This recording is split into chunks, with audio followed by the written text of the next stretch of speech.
Have you ever noticed that almost every finance textbook starts with this curve, the bell curve?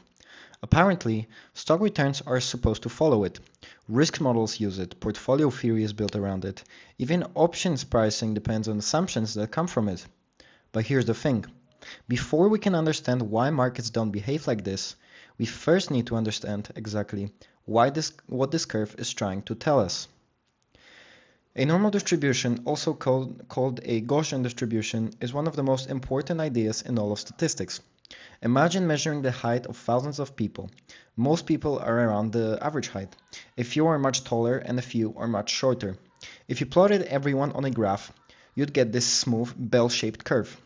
The middle contains the majority of observations, while the extremes become less and less likely the further away you move from the center.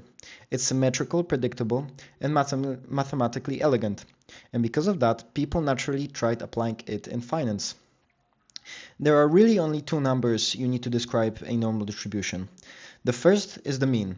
That's simply the average. If a stock has a daily return of 0.05%, that's the center of the distribution. The second is the standard deviation. Think of this as a measure of how spread out the data is. A low standard deviation means returns stay fairly close to the average, while a high standard deviation means basically prices swing around much more dramatically. In finance, we usually call it volatility. So when someone says a stock price is more volatile, they're basically saying it has a larger standard deviation. One reason statisticians love the normal distribution is because it's incredibly predictable. There's something called the 68, 95, and 99.7 rule. About 60%, 68% of observations fall within one standard deviation of the mean. About 95% fall within two, and then around 99.7% fall within three. That means extremely large moves should be incredibly rare.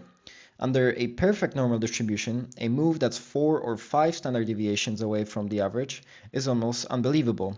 It's the statistical equivalent of getting struck by lightning. So why did finance become so obsessed with this curve?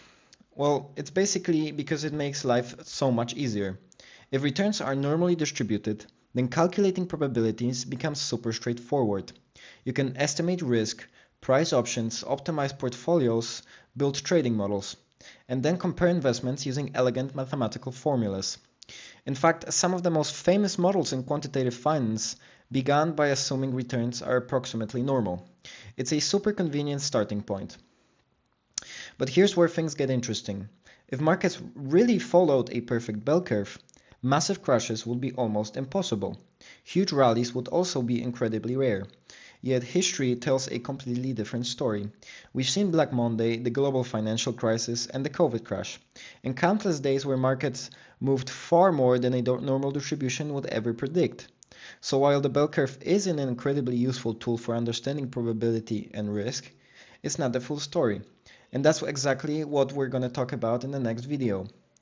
In the next episode, we're gonna look at why financial markets aren't actually normal and why those rare events happen much more often than traditional models expect.